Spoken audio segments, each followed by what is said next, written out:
재벌가 단톡방에 떠도는 한 편의 막장 웹툰. 그런데 그 속 악마 같은 엄마가 바로 자기 얼굴이라는 걸 알게 된다면 어떤 일이 일어날까요?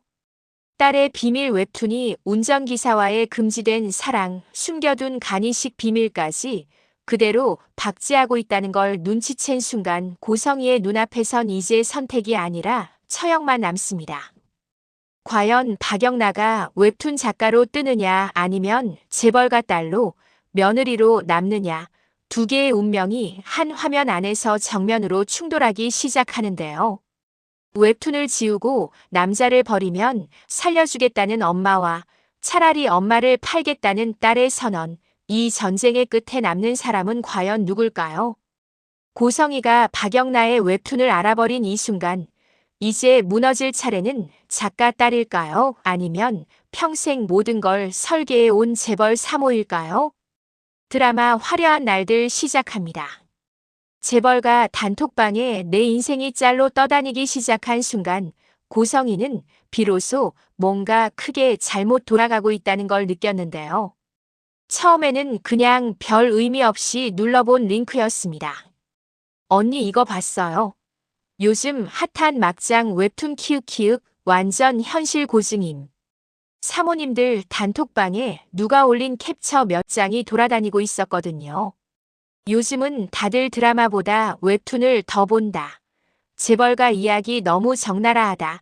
그런 수다에 끼어들 요량으로 성희도 대충 눌러봤습니다.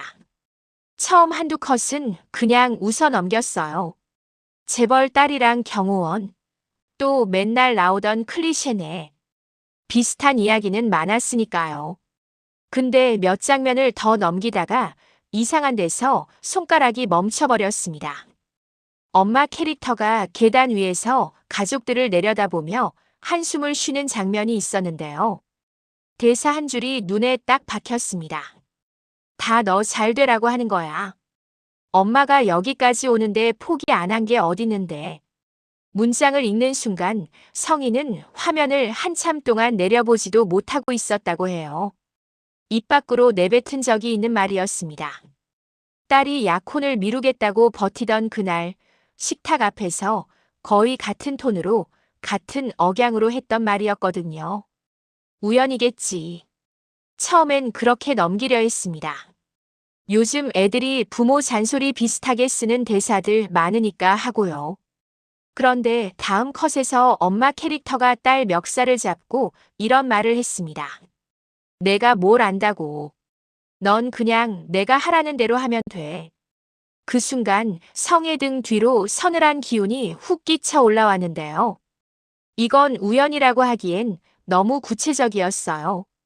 표정, 말투, 심지어 손이 올라가는 각도까지 누가 옆에서 자신을 보고 베껴 그린 것처럼 느껴졌습니다. 이거 어디서 많이 본 내용인데. 입안에서 중얼거린 말이 혼잣말인지 탄식인지 본인도 잘 구분이 안 됐습니다. 웹툰 제목을 다시 확인했습니다. 재벌가 딸과 경호원의 은밀한 계약. 루머대로 특정 그룹 집안을 패러디했다는 댓글이 줄줄이 달려 있었는데요.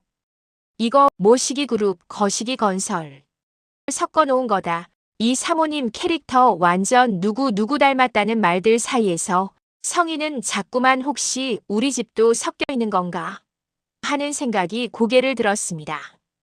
당장 닫아버리면 편했겠지만 손가락이 말을 듣지 않았습니다. 다음 화, 또 그 다음 화로 넘어가면서 딸 캐릭터가 집안 약혼을 미루겠다며 버티는 장면이 나왔습니다. 엄마, 그 사람하고 키스도 하기 싫은데 어떻게 결혼을 해요? 대사가 너무 직접적이라 성희는 순간 눈살을 찌푸렸습니다. 이건 진짜 선 넘었네. 문제는 이걸 보고 있는 자기 자신이 더 불편하다는 사실이었어요. 딸이 그런 말을 했다면 본인이 했을 반응까지 고스란히 떠올랐으니까요. 어디서 감히 내 마음을 먼저 챙기냐, 집안부터 생각해야지. 머릿속에서 자동으로 재생되는 잔소리가 웹툰 속 엄마 캐릭터 입에서 거의 그대로 튀어나오고 있었습니다. 그때부터 이건 더 이상 요즘 많다는 막장 웹툰 중 하나가 아니게 됐습니다. 이건 누군가가 자기 집안을 훔쳐본 다음 살짝 비틀어 만화로 올려놓은 느낌이었거든요. 대체 누가 이런 걸? 성인은 화면을 끈 뒤에도 한동안 가슴이 진정이 안 됐습니다. 단톡방에 떠도는 캡처는 그냥 웃고 넘기면 되는 수준이었는데 정작 그 뒷면에 깔린 본편을 보고 나니 안색이 서서히 굳어갔습니다. 그리고 아주 불길한 생각이 하나 딱 떠올랐습니다. 혹시 얘가? 머릿속에 가장 먼저 떠오른 얼굴은 박영나였습니다. 그림 그린다고 방에 틀어박혀 있던 딸. 요즘 유난히 잠이 늦고 아침마다 턱이 빠질 듯 하품을 하던 딸. 전시 준비라며 작업실 문을 꼭꼭 잠그고 있던 딸. 처음엔 말 같지도 않은 상상이었습니다. 하지만 한번 떠오른 의심은 쉽게 사라지지 않았습니다. 그리고 그 의심을 단번에 사실로 바꿔버리는 장면을 그날 밤 바로 보게 됩니다. 샤워를 마치고 나와 거실을 지나가던 길이었는데요. 층계참 위쪽 복도 끝에 영나 방문이 살짝 열려 있고 안쪽 책상 위에 태블릿이 충전 중인 게 보였습니다. 평소 같으면 문 좀 닫고 자라며 그냥 지나쳤을 텐데 그날따라 발걸음이 문 쪽으로 향했습니다. 배터리 꽂는 위치 좀 바꿔줘야겠다라는 본인도 믿기 힘든 핑계를 머릿속으로 중얼거리며요. 방 안은 이미 불이 꺼져 있었고 영란은 침대에서 깊이 잠들어 있었습니다. 성인은 조용히 숨을 죽이고 책상 쪽으로 다가갔습니다. 태블릿 화면은 꺼져 있었지만 살짝 건드리자 잠금 화면이 켜졌습니다. 그리고 잠금이 풀린 상태였다는 걸 그제야 깨달았죠. 홈 화면에 떠있는 앱 아이콘 중 가장 위에 고정돼 있는 웹툰 작가용 플랫폼 로고가 눈에 들어왔습니다. 성인은 한 번 더 망설였습니다. 여기까지 하는 건 좀 하는 양심의 찌르침이 잠깐 스쳐 지나갔지만 이미 의심과 불안이 그 모든 걸 덮어버린 뒤였습니다. 손가락이 알아서 움직였습니다. 앱을 눌렀고 자동 로그인된 작가 페이지가 떠올랐습니다. 상단에 큼지막하게 적힌 이름. 박영나. 순간 머릿속에서 무언가가 쾅 하고 터지는 기분이었습니다. 그 아래에는 작품 목록이 있었고 맨 위에는 방금 낮에 봤던 그 제목이 떠 있었습니다. 재벌가 딸과 경호원의 은밀한 계약. 성인은 한동안 숨을 쉬는 것도 잊고 화면만 쳐다봤습니다. 댓글 수, 좋아요 수, 공유 수. 생각보다 훨씬 많은 숫자들이 눈에 들어왔습니다. 그래서 진화그룹에서 약혼을 미룬다고 했던 거구나. 퍼즐 조각이 하나둘 맞춰지기 시작했는데요. 진화그룹에서 요즘 시끄러워서 약혼은 조금 천천히 가자고 했던 말. 영나가 요즘 부쩍 바빠 보인다는 핑계로 집 밖보다는 방 안에 더 오래 숨어있던 이유. 아빠가 어느 날 서재에서 작품 잘 그렸더라고 쿨하게 말했을 때 뭔가 둘만 아는 듯한 기류가 있던 이유까지.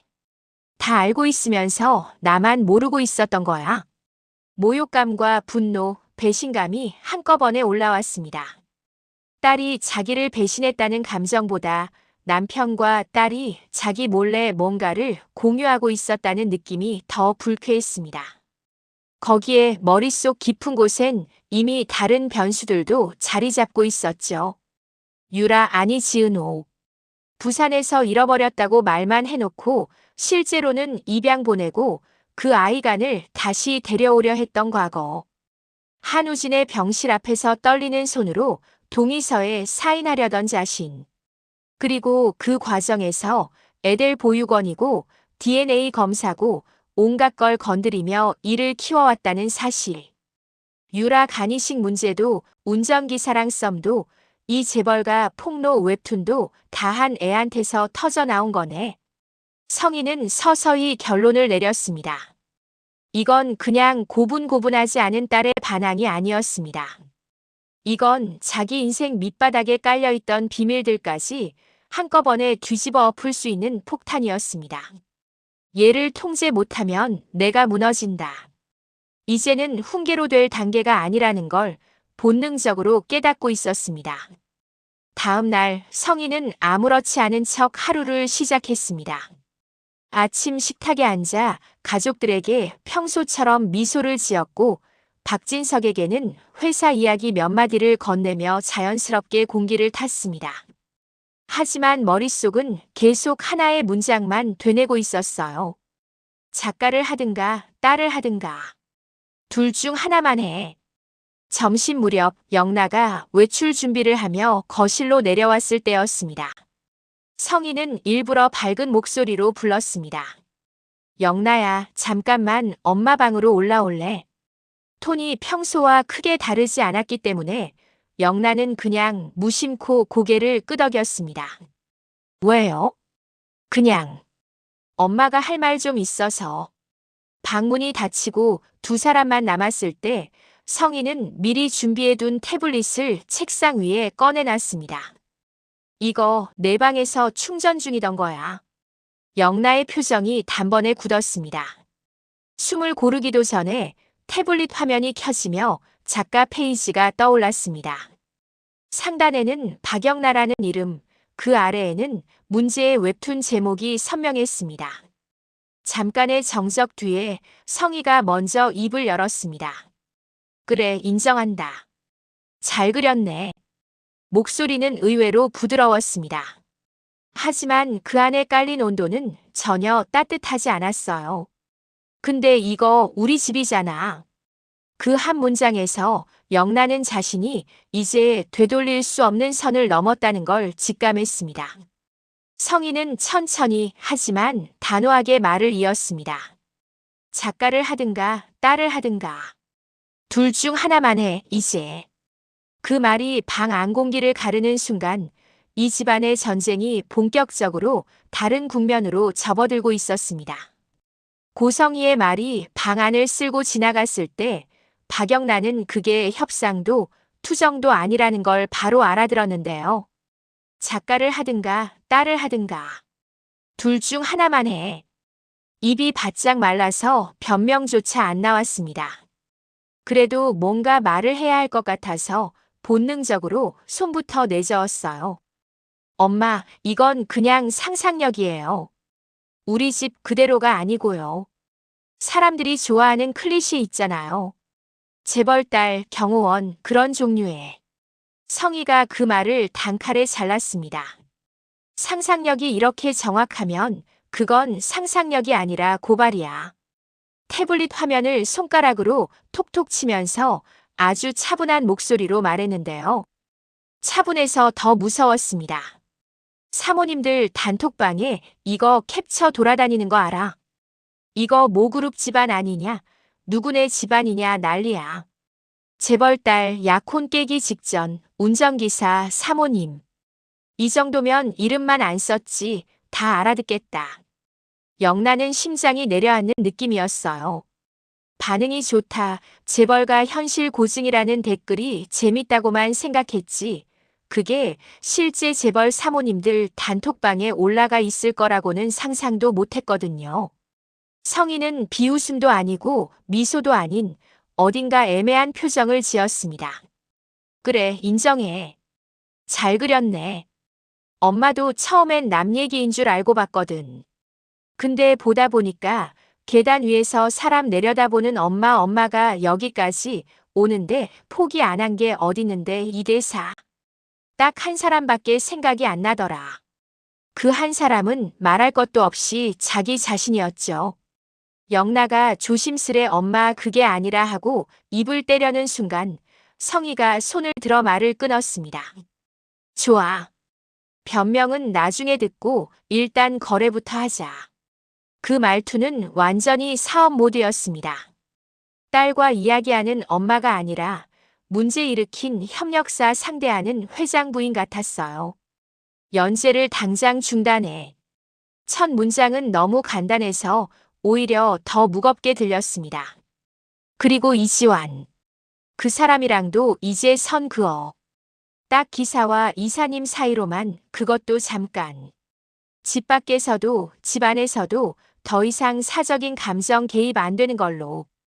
영란은 벙찐 얼굴로 엄마를 바라봤습니다. 왜요? 그 사람이 뭐 잘못한 게 없는데. 잘못? 성희가 짧게 웃었습니다. 재벌 딸이랑 서로 좋아한다는 것 자체가 잘못이지. 이 집 구조에서 그게 뭐가 되겠니? 기사도 작가도 딸도 다 하고 싶다는데 세상 그렇게 안 돌아가.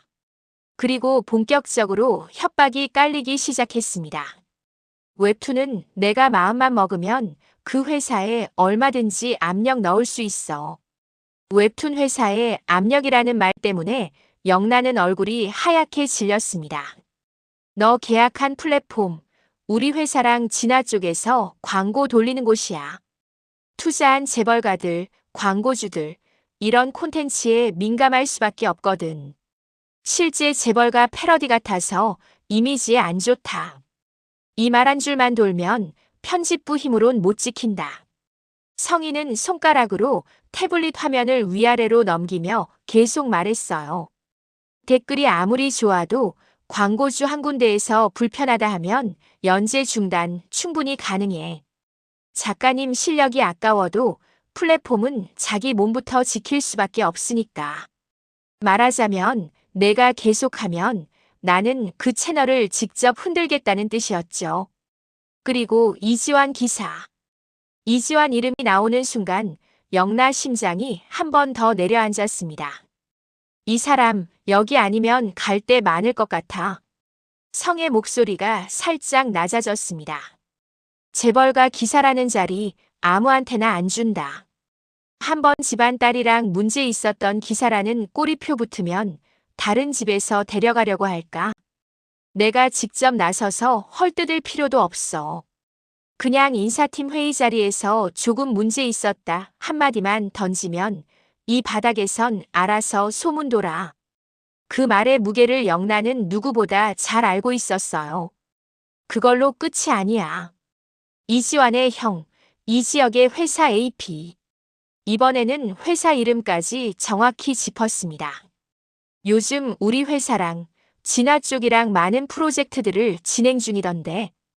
에델 보유건건도 그렇고 시스템 개발도 그렇고. 그 말에 형이 자랑처럼 이번에 박 회장님 회사랑 일하게 됐다며 어린애처럼 기뻐하던 지환의 얼굴이 떠올랐습니다. 근데 그런 회사 대표 동생이 재벌가 딸이랑 사생활 문제를 일으키고 그 딸은 재벌가는 웹툰의 실질적인 모델이다. 성희는 고개를 갸웃하며 웃었습니다. 줄 끊어야 할 때 제일 먼저 끊기는 게 어디겠니? 이미 탄탄한 대기업. 아니면 이제 겨우 자리 잡은 중소개발사. 영나 입에서 마른 침이 꿀꺽 넘어갔습니다. 엄마가 제 삶을 계속 팔아왔잖아요. 결국 영란은 그렇게 입을 열었습니다. 눈이 꽉 충혈된 채로요. 아빠 회사 거래도 진화그룹 약혼도 유라아니 은호 언니도 다 엄마가 필요할 때마다 꺼내 쓰는 카드였잖아요. 성의 눈빛이 잠깐 흔들렸다가 금세 다시 굳어졌습니다. 근데요, 엄마. 영란은 깊게 숨을 들이켰습니다. 이번엔 제가 엄마를 팔고 있는 것 같아서 좀 속이 시원해요. 그 말은 사실, 그래, 웹툰은 안 접는다는 선언이기도 했습니다. 성의 얼굴이 완전히 얼어붙었습니다. 그래서 안 접겠다는 거야? 네. 대답은 짧았지만 버릴 수 있는 여지가 하나도 없는 목소리였어요. 이지환이랑도 계속 갈 거고. 네. 그 사람도요. 입 밖으로 내뱉고 나니 이제 진짜로 돌아갈 길이 없다는 게 실감났습니다. 잠시 정적이 흘렀습니다. 성희는 천천히 숨을 내쉬며 아주 낮은 톤으로 말했어요. 그래. 좋다. 그러면 나도 방법을 바꿔야겠네. 그날 대화는 거기서 끊겼습니다. 표면적으로는 각자 생각 좀 해보자는 식으로 정리가 되었지만 실제로는 전면전 준비 단계에 들어간 셈이었죠. 그로부터 얼마 지나지 않아 이번에는 이지환이 호출을 받게 됩니다. 평소처럼 스케줄을 마치고 차를 세운 뒤 퇴근 준비를 하려는데 집 안비서에게서 연락이 왔습니다. 이 기사님, 사모님께서 잠깐 보자고 하세요. 지화는 가슴이 철렁 내려앉았습니다. 언젠가 한번 올 일이긴 했어요. 다만 그게 오늘일 줄은 몰랐을 뿐입니다. 작은 응접실. 딱 둘만 앉을 수 있는 소파와 테이블. 평소 손님 맞을 때 쓰는 거실이 아니라 속 얘기를 할 때 쓰는 방이라는 걸 알고 있어서 더 긴장됐습니다. 들어와요, 이 기사님. 성인은 다리를 꼬고 앉아서 평소보다 조금 더 흐릿한 미소를 짓고 있었습니다. 부르셨습니까? 지환이 고개를 숙이며 인사하자 성인은 손짓으로 맞은편을 가리켰습니다. 앉아요. 긴장하지 말고. 긴장하지 말라는 말만큼 사람을 긴장시키는 말도 없는데요. 잠깐의 어색한 침묵 끝에 성희가 먼저 입을 열었습니다. 이 기사님, 솔직하게 갑시다. 지환은 숨을 한번 고르고 눈을 들었습니다. 우리 영나 좋아하죠? 도망갈 구멍이 없는 질문이었습니다. 아니다라고 하면 비겁해 보이고 맞다고 하면 위험해지죠. 지환은 결국 피하지 않기로 했습니다. 예. 좋아합니다. 성희는 고개를 끄덕였습니다. 그래요. 그럴 줄 알았어요. 요즘 눈빛 보면 모르는 사람이 더 이상하지. 그러면서도 말끝에 비아냥이 스며 있었습니다. 우리 영나도 욕심이 많아졌더라고요. 운전기사도 사랑하고 웹툰 작가도 하고 재벌가 딸도 하고 세 개를 다 가지겠대요. 잠시 말을 멈춘 뒤 성희는 고개를 살짝 기울였습니다. 근데 이 기사님은 알죠? 세 개를 다 가지려다 보면 한 개도 못 지키고 다 잃어버릴 수 있다는 거. 지환은 아무 말도 하지 않았습니다. 어느 정도는 본인도 같은 생각을 하고 있었거든요. 그래서 제안을 하나 하려고요. 성의 목소리가 조금 낮아졌습니다. 당신이 먼저 그만두고 멀리 나가요. 그 한 문장이 방 안 공기를 바꿔놨습니다. 그러면 나는 이 기사님에 대해서 굳이 더 말하지 않을게요. 인사팀에도 그동안 수고했다. 좋은 자리 알아봐 주자 정도로만 얘기하지 문제 있었다는 식으로 흘리지 않을 거고요. 형 회사 AP 쪽에도 딱히 얘기할 일 없겠죠. 언뜻 들으면 꽤 합리적인 제안 같았습니다. 조용히 정리해주겠다는 말처럼 들렸으니까요. 하지만 바로 이어지는 말이 진짜였습니다. 근데 계속 있겠다고요? 성의 눈빛이 차갑게 변했습니다. 그러면 나도 더 이상 조용히 있을 이유가 없어요. 테이블에 놓인 컵을 가볍게 돌리면서 성희가 말을 이어갔습니다. 이 집에서 문제 생기면 윗사람들 떠드는 단어 몇 개 있거든요. 경계 필요, 신뢰 문제, 보안 우려. 단어 하나하나가 칼날 같았어요.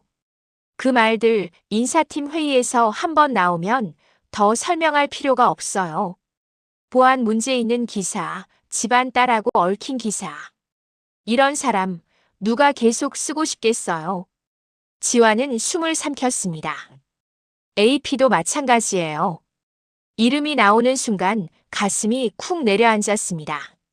요즘 공동 프로젝트 잘 나가던데 진화 쪽에서도 우리 쪽에서도 AP 쪽이 믿을 만하다는 전제이기 때문에 돈이 오가는 거예요.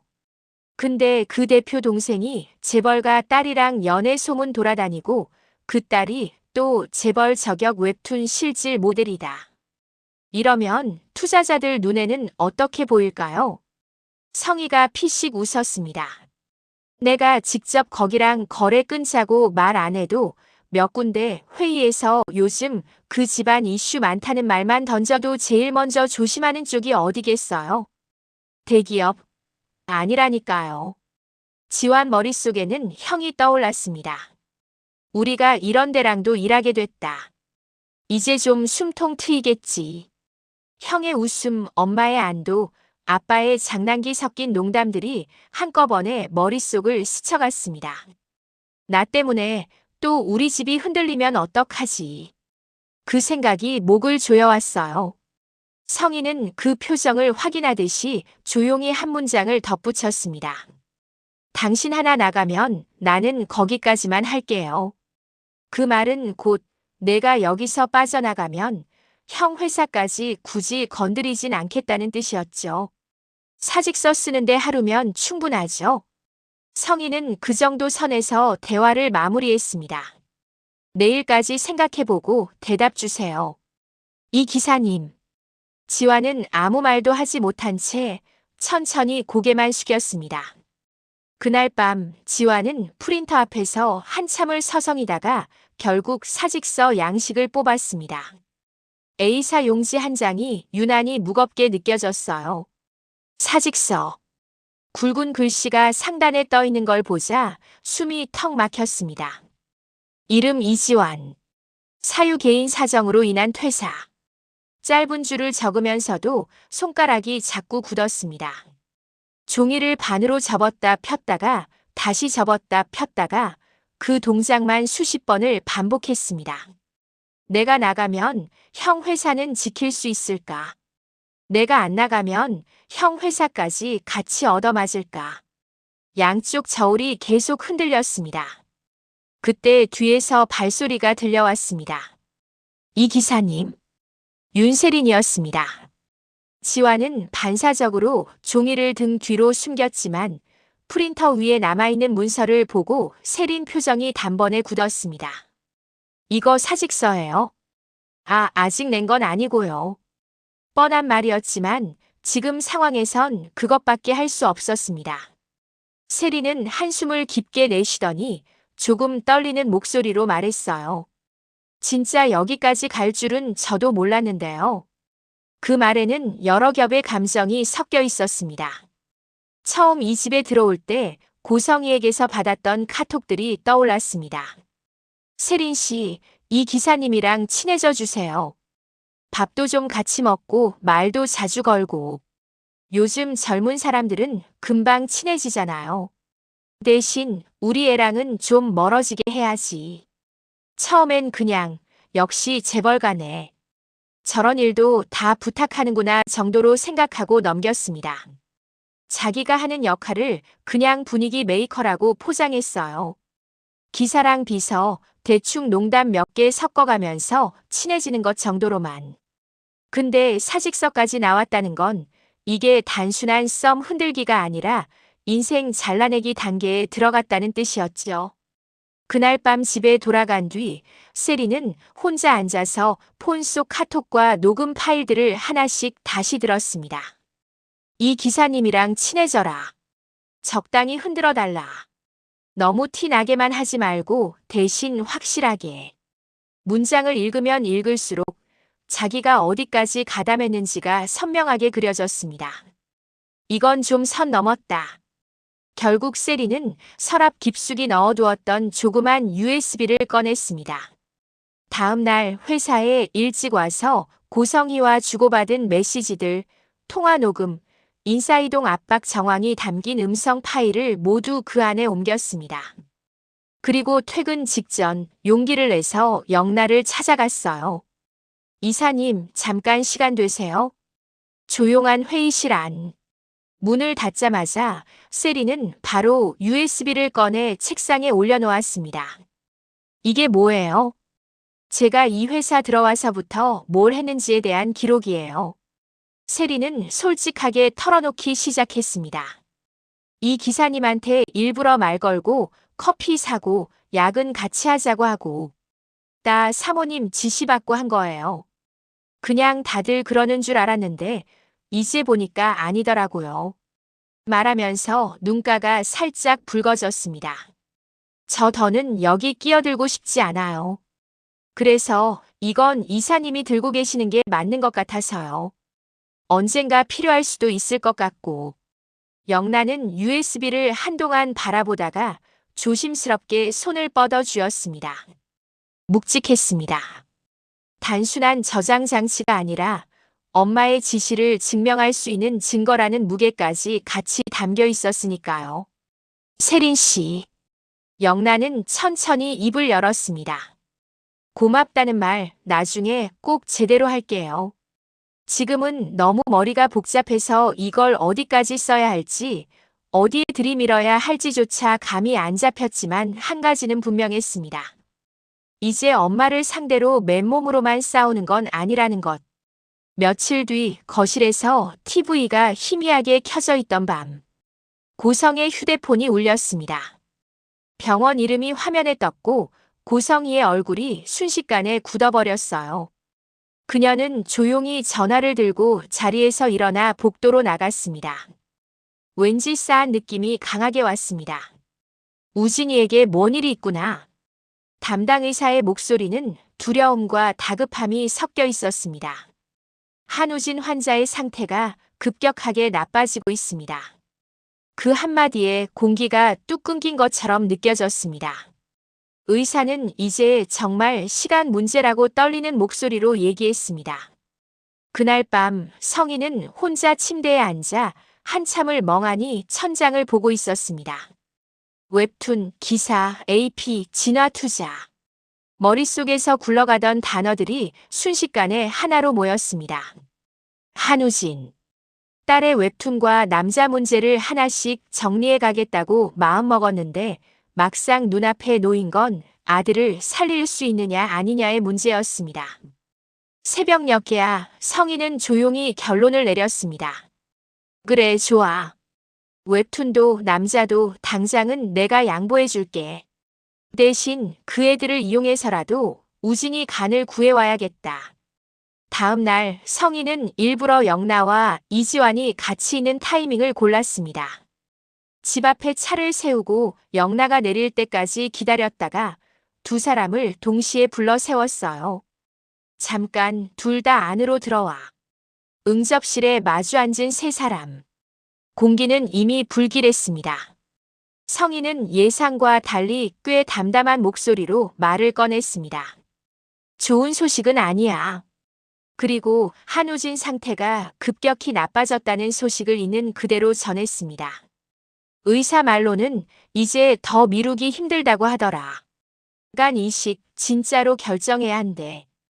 영나와 지환의 얼굴이 동시에 굳었습니다. 각자 다른 이유로 같은 공포가 올라왔어요. 잠깐의 침묵 후 성희가 다시 입을 열었습니다. 그래서 나도 생각을 좀 바꿨다. 영나는 반사적으로 미간을 찌푸렸습니다. 생각이요? 그래. 성희는 두 사람을 번갈아 보면서 말했습니다. 웹툰. 하고 싶으면 해. 내가 웹툰 회사 쪽에 직접 압력 넣는 일은 당장은 안 할게. 뜻밖의 말이었습니다. 그리고 이 기사님. 성희가 지환 쪽을 향해 고개를 돌렸습니다. 당신도 지금 당장 잘라내진 않을게요. 사직서 쓰든 말든 그건 당신 선택에 맡길게요. 잠깐 정말로 숨이 트이는 느낌이 들 뻔했습니다. 하지만 그 다음 문장이 모든 걸 다시 조여왔습니다. 대신 조건이 하나 있어. 성희의 눈빛이 또렷하게 변했습니다. 유라. 아니, 지은호. 이름이 또박또박 나왔습니다. 그의 간이식 문제, 이제 너희들도 도와줘야 해. 다시 말해, 함께 책임져. 영나가 눈을 크게 떴습니다. 네, 제가요? 그래. 성희는 딸 쪽으로 몸을 살짝 기울였습니다. 은호는 내 언니고 우진이는 내 오빠잖아. 동생으로서 설득해. 언니, 불쌍한 오빠 살려야 하잖아라고. 엄마가 나서서 말했지만 이미 딸을 버린 나쁜 엄마 이미지만 굳어졌을 뿐이야. 근데 내가 말하면 그건 언니 설득해 오빠 살려준 착한 동생이 되는 거지. 지환 쪽으로 시선이 옮겨갔습니다. 이 기사님. 지환은 이미 어떤 말이 나올지 짐작하고 있었습니다. 지역 씨랑 가깝죠? 네. 형이니까요. 그래. 형이라서 당신이 말하면 더 잘 들을 거야. 성희가 아주 또렷하게 말했습니다. 가서 얘기해요. 지은호가 간 이식 안 하면 한우진은 진짜로 죽을 수 있다고. 이건 지혁 씨의 여자친구가 사람 하나 살릴 수 있는 문제라고. 거의 형에게 여자친구를 희생시키라고 설득하라는 말이나 다름없었죠. 지환의 얼굴이 하얗게 질렸습니다. 엄마, 이건 너무. 영나가 반발하려 하자 성희는 단칼에 잘랐습니다. 사람 목숨이 걸린 일이야. 너희 원하는 거 다 해줄게. 웹툰, 배, 기사, 만나. 재벌 며느리 자리. 당분간 안 밀어붙일게. 대신 우진이 살리는 일에는 둘 다 끼어들어. 이제 너희도 책임을 져. 그 말은 내가 손 떼는 척하면서 너희를 도구로 쓰겠다는 선언이었습니다. 영란은 숨이 막혀서 한동안 말을 잇지 못했습니다. 웹툰을 계속하겠다고 버틸 때만 해도 엄마와의 싸움은 내 인생 대 엄마의 설계도 정도였는데 이제는 그 사이에 오빠의 생명과 언니의 몸이 끼어들어온 거였죠. 지환 역시 머릿속이 하얘졌습니다. 형에게 전화를 걸어 형, 은호 시간 이식하게 해요라고 말하는 상상을 하자 입이 아예 떨어지지 않았습니다. 하지만 아무것도 하지 않으면 우진이 정말로 죽을지도 모른다는 사실도 피할 수 없었습니다.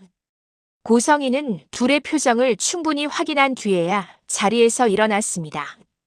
생각할 시간은 많이 안 줄게. 우진이한테 그럴 여유가 없어서.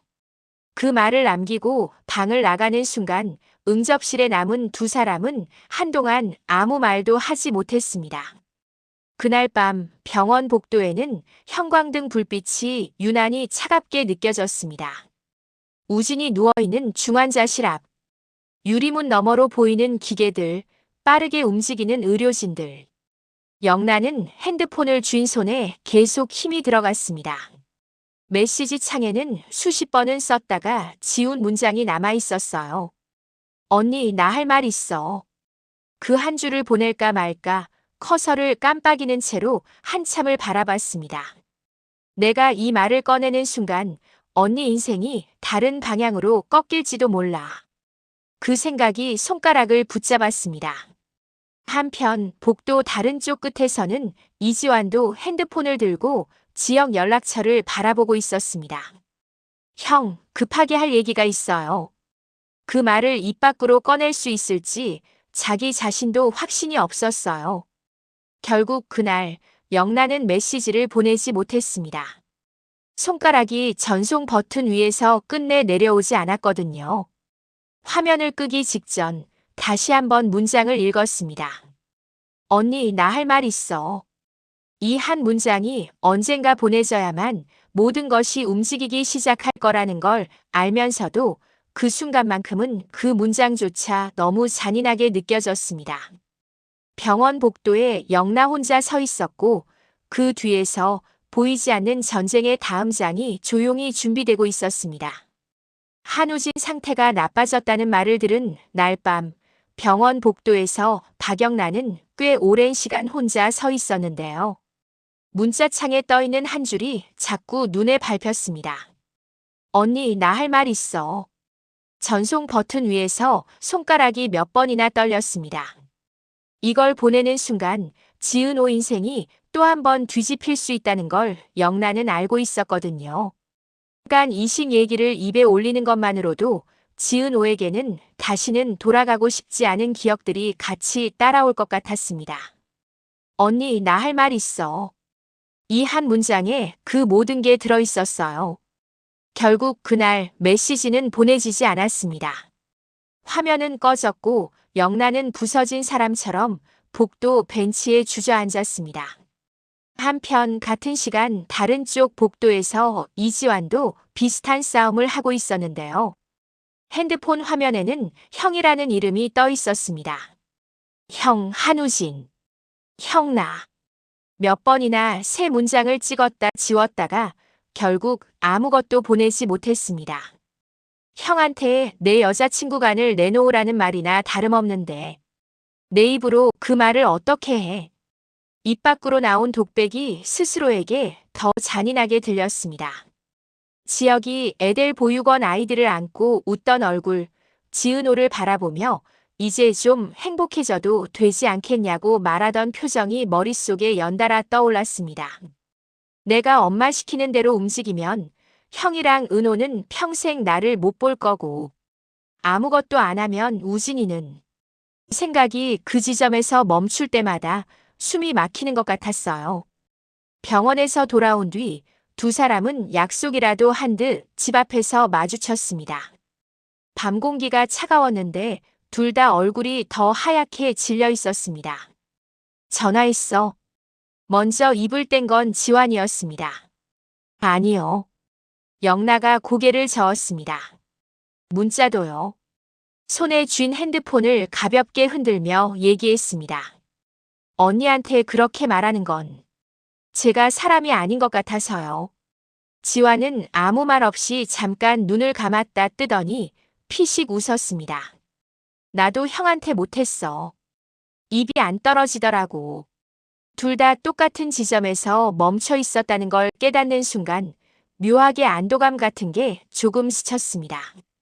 그래서 어떡할 건데요, 우리? 영나가 물었습니다. 목소리에는 지쳐있는 기색이 역력했지만 눈빛만큼은 아주 또렷했어요. 엄마 말대로 설득할 거예요. 지환은 대답 대신 질문으로 되돌려줬습니다. 작가님은요? 저요? 영나는 잠깐 허탈하게 웃었습니다. 저 웹툰에서만 악역 그리는 줄 알았는데요. 현실에서 제가 언니한테 그런 말 꺼내면 그냥 고성에 이호되는 거잖아요. 그 말에 둘 사이에 짧은 침묵이 흘렀습니다. 근데 영나가 조용히 말을 이었습니다. 아무것도 안 하면 우진 오빠는 정말. 그 뒤는 입 밖으로 이어지지 못했습니다. 그래도 둘 다 이해할 수 있는 문장이었어요. 잠시 후 지환이 천천히 정리를 시작했습니다. 엄마식으로 언니랑 형 설득하는 건 우리가 선택할 수 있는 길에서 빼자. 네. 오빠 살리려면 넌간을 내놔야 한다. 이렇게 몰아붙이는 건 이미 선 넘은 거야. 우리가 그 말 대신 해주는 순간 너희 엄마가 하던 짓을 그냥 떠맡는 꼴밖에 안 돼. 그건 지환 본인의 다짐이기도 했습니다. 그럼 우리는 아무것도 안 해요. 아니, 아무것도 안 하는 것도 아니야. 지환은 숨을 고르고 한 단어를 꺼냈습니다. 대신 진실은 말해. 진실이요? 언니한테, 형한테 지금까지 엄마가 해온 일. 지금 벌어지고 있는 일. 우진이 상태. 그리고 내 엄마가 우리한테 뭘 요구했는지까지. 지환 목소리가 조금 더 단단해졌습니다. 그걸 다 알려주고 그 다음에 결정하게 하는 거야. 간을 내놓든 안 내놓든 그 선택은 지은호 씨랑 형 몫이지. 우리가 해야 할 건 그 선택을 알고 하게 도와주는 거고. 영나는 그 말을 듣고 한참 동안 말이 없었습니다. 웹툰도 마찬가지잖아. 지환이 덧붙였습니다. 작가님도 사실을 숨기고 자기가 보고 싶은 것만 그렸으면 이렇게까지 인기 못 얻었을 거야. 사람들이 열광하는 건 당사자들만 모르는 진실들이 만화 속에서라도 드러나는 거니까. 아프지만 부정할 수 없는 말이었습니다. 현실에서도 우리가 그런 역할을 한번 해자고. 지환이 마무리했습니다. 엄마가 원하는 설득 대신 우리식의 폭로를 하자는 거예요. 그제야 영나 얼굴에 아주 조금 혈색이 돌아오기 시작했습니다. 나 웹툰에서만 폭로하는 줄 알았는데요. 그녀가 씁쓸하게 웃으며 말했습니다. 이제 현실에서도 스포일러를 해야겠네요. 그렇게 두 사람은 어떻게 싸울지에 대한 처음이자 가장 중요한 원칙을 정했습니다. 첫째, 억지 설득은 하지 않는다. 둘째, 대신 숨겨진 진실을 전부 알린다. 셋째, 그 이후의 선택은 각자의 몫으로 남긴다.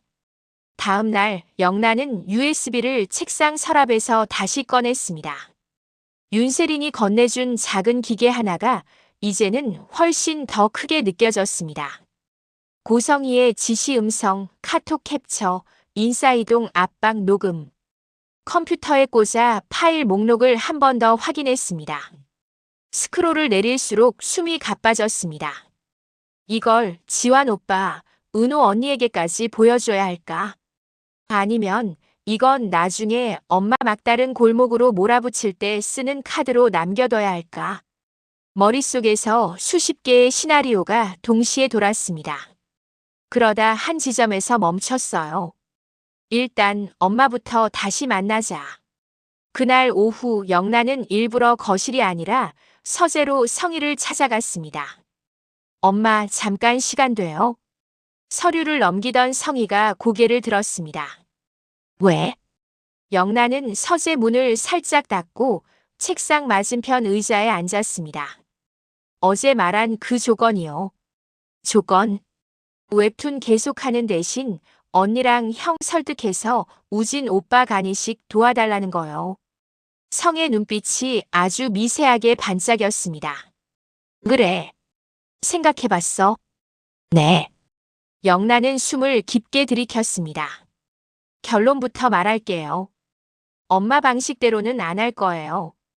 표정을 숨길 틈도 없이 곧장 본론을 던졌습니다. 뭐? 언니한테, 형한테 오빠 살리려면 내가 간을 내놔야 한다.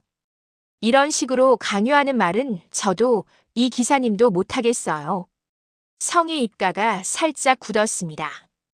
그래서 아무것도 안 하겠다는 거야? 아니요. 영란은 고개를 저었습니다. 엄마 한우진 오빠 아픈 거 예전부터 알고 있었어요. 그 말에 성의 눈이 번쩍 뜨였습니다. 뭐? 엄마가 병원 몰래 들락날락하고 애들 보육원 찾아다니는 거 다 봤어요.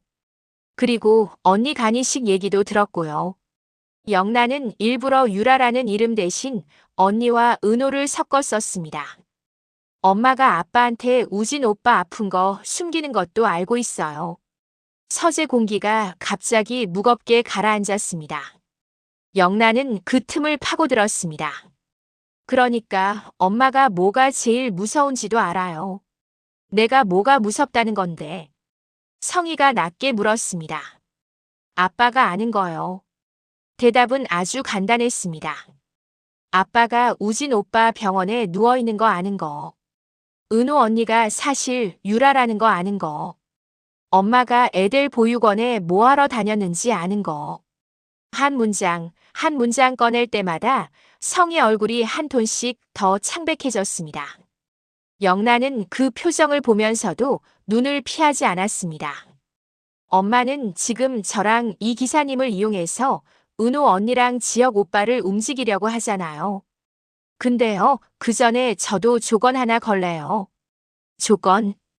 이제는 역할이 뒤집힌 자리였습니다. 협상 테이블에 딸이 앉고 엄마가 그 맞은편에 앉아있는 모양새였어요. 영란은 조용히 주머니에서 USB를 꺼내 책상 위에 올려놓았습니다.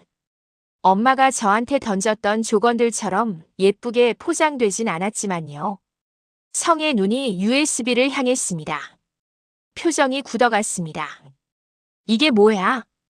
엄마가 세린 씨한테 했던 말들, 인사팀 압박한 거, 이지환 기사님 흔들라고 시킨 거.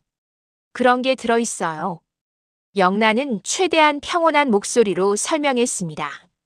저를 작가로서 완전히 짓밟으려면 이런 거 다 감수하면서 해야 할 거예요. 서재 안이 잠깐 정적에 잠겼습니다. 협박하겠다는 거야, 지금. 성의 목소리가 떨렸습니다. 협박이라기보다는. 영란은 숨을 한번 고르고 말했습니다. 저도 이제 손에 뭔가 하나쯤 들고 엄마랑 말하고 싶어서요. 예전 같았으면 엄마가 무서워서라는 말을 했을지도 모릅니다. 하지만 지금은 달랐어요. 저 은호 언니랑 우진 오빠에게는 진실을 말할 거예요. 결국 핵심이 나왔습니다. 우진 오빠가 얼마나 위태로운지, 엄마가 그동안 무슨 선택을 하려고 했는지, 지금 우리한테 뭘 요구하는지. 언니가 간을 내놓든 안 내놓든 그건 언니가 결정해야 하고요. 우진 오빠도 마찬가지예요. 그 결정이 누구 탓인지 헷갈리게 만들고 싶지 않아요. 성희는 한동안 입을 열지 못했습니다. 자식들 앞에서 처음 보는 얼굴이었어요. 만약에 영나가 조용히 덧붙였습니다. 엄마가 저랑 이 기사님을 계속 밀어붙이면 저는 언니와 오빠에게 사실을 말하는 걸 넘어서 아빠에게도 말할 거예요. 그 말이 나오자 성의 눈빛이 확 바뀌었습니다. 아빠에게 우진 오빠 아픈 거, 은호 언니가 사실 엄마 딸이라는 거, 그리고 엄마가 그동안 뭘 계획했는지까지요. 입 밖으로 꺼내면서도 영나 본인도 숨이 막혔습니다. 그러나 이미 돌이킬 수 없었습니다. 엄마가 아빠 회사랑 진화그룹이랑 공동사업 어쩌고 투자 어쩌고 하면서 저한테 죄책감 심어주려고 했잖아요. 근데 제가 보기엔요. 영나는 아주 또렷하게 말했습니다. 아빠는 회사 손해보는 건 감수해도 자식 이용해서간 뺏으려 했다는 건 끝까지 못 견딜 거예요. 전곡을 찌르는 말이었습니다. 성희는 그 말이 어디를 겨누고 있는지 너무 잘 알고 있었어요. 그러니까 엄마도 선 넘지 말아요. 영나가 마지막으로 정리했습니다. 저랑 이 기사님한테 언니, 형 설득하라는 말 다시는 하지 마요. 대신 언니랑 오빠가 원하는 방식으로 엄마가 참견을 줄이면 저도 아빠한테까지 가는 건 최대한 늦춰볼게요. 그 말은 지금 당장은 안 말하겠지만 한계선을 넘으면 끝이라는 경고이기도 했습니다. USB 하나가 책상 위에서 묵직하게 존재감을 드러내고 있었어요. 성희는 결국 그것을 손에 쥐지도 치우지도 못한 채 그 자리에서 얼어붙어 있었습니다. 그날 밤 늦게 박진석은 퇴근에 돌아와 언제나처럼 집 현관에서 신발을 벗었습니다. 다녀왔어. 짧은 인사에 성희는 자동으로 미소를 지었습니다. 오늘 회의는 어땠어요? 언제나처럼 사업 이야기, 진화그룹과의 공동 프로젝트 이야기 몇 마디가 오갔습니다. 영나는 우진 이야기를 꺼내지 않았고 성희도 일부러 아무 말도 하지 않았습니다. 아직까지 한우진이 병원에서 싸우고 있다는 사실은 이 집안에서 딱 세 사람만 알고 있었어요. 고성희, 박영나, 이지환. 박진석은 여전히 미국 유학 간 아들 그럭저럭 잘 지내겠지 정도로만 생각하고 있었습니다. 식탁에서 마주 앉아 밥을 먹을 때도 그는 딸에게 요즘 그림은 잘 돼가냐 하고 평소처럼 물었고 영나는 네. 전시 준비 잘하고 있어요 라고 익숙한 거짓말을 한 번 더 했습니다.